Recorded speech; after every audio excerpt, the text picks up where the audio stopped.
Déjà le carême?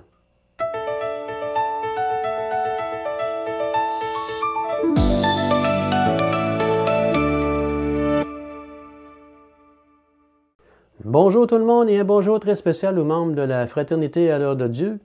C'est un plaisir d'être avec vous encore aujourd'hui pour une toute petite chronique cette fois-ci. Et puis pour les gens qui nous connaissent un petit peu moins, comme d'habitude, on a notre groupe Facebook Fraternité à l'heure de Dieu. Et je vous invite aussi à visiter notre site web à l'heure-de-dieu.com si vous voulez en savoir un petit peu plus long sur ce qu'on fait. Alors aujourd'hui, le fameux carême. On le fait-tu? On le fait-tu pas? On le sait plus. Qu'est-ce que ça donne encore en 2026 de faire le carême? Mais tout d'abord, regardons ensemble ce qu'est le carême. Hein? Le carême, ça dure 40 jours. Hein? Et puis ça, c'est pas un nombre qu'on a pris comme ça dans les airs. Hein? On peut penser aux 40 jours que le peuple d'Israël a passé dans le désert. Et bien sûr, aux 40 jours que Jésus, lui aussi, a passé dans le désert à subir les tentations du diable. Mais qu'est-ce que le carême nous propose encore cette année, en 2026? Le carême, ça nous invite à entrer dans un désert intérieur, tiens.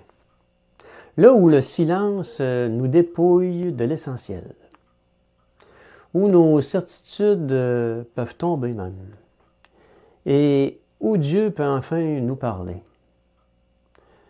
On associe souvent le carême à quelque chose de lourd, de sombre, de pénible.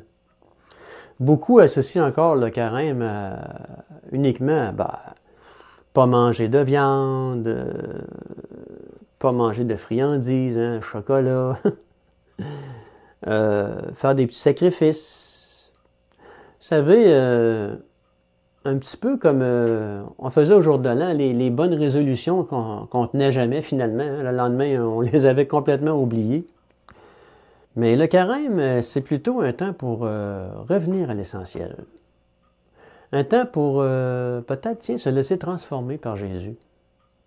Un temps pour laisser Dieu réparer ce qui aurait pu se briser en nous cette année.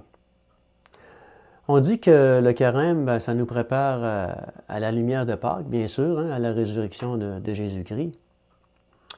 Mais vous serez peut-être d'accord avec moi. Moi, je pense que le carême ne correspond plus exactement aux valeurs de notre société actuelle. Une société qui privilégie l'instantané, le confort, la consommation, plutôt que le sacrifice, le silence, la réflexion intérieure. Le carême, lui, nous propose ceci. Ralentir. On peut prier aussi. Pour ceux qui le veulent, ils peuvent même faire le jeûne. Hein? Ça se fait encore, ça, vous savez. Et aussi, quelque chose que je trouve essentiel, c'est faire silence. Tout ça, ce que je viens de vous nommer là, c'est sûr que c'est un décalage culturel énorme hein, entre ce qu'on vit aujourd'hui et ce que je viens de vous énoncer là. On pourrait même dire que le carême, c'est des vieilles traditions. Hein. Mais qu'est-ce que le carême pourrait nous apporter cette année? Comment on pourrait faire, le carême d'une façon différente cette année?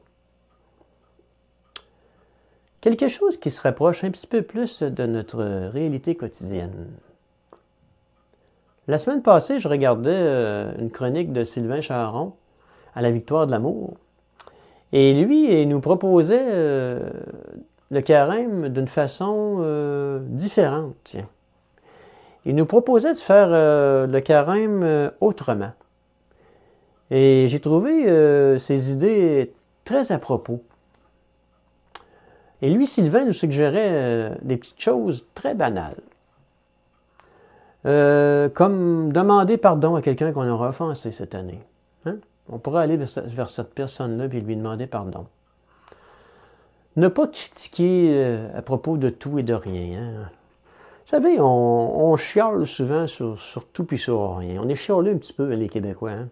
Il fait chaud, il fait froid, il neige, il pleut, c'est humide. On chiale souvent pour des banalités, hein? Mais revenons-en au carême. Le carême peut être un temps de prière et de jeûne pour ceux qui le veulent. Mais ça pourrait être aussi être plus généreux, tiens, avec les personnes qui sont dans le besoin. On en croise souvent sur nos chemins. Simplement visiter une personne ou téléphoner à quelqu'un, tiens, que ça fait longtemps qu'on n'a pas eu de ses nouvelles, puis qu'on sait que c'est une personne qui est seule. Juste des petites choses aussi banales que ça. Ça peut faire un beau carême, vous savez. Le carême, ça peut aussi servir à faire un grand ménage dans notre cœur. Vous savez, un grand ménage comme on fait le printemps, hein, on rouvre les châssis pour laisser rentrer l'air pur.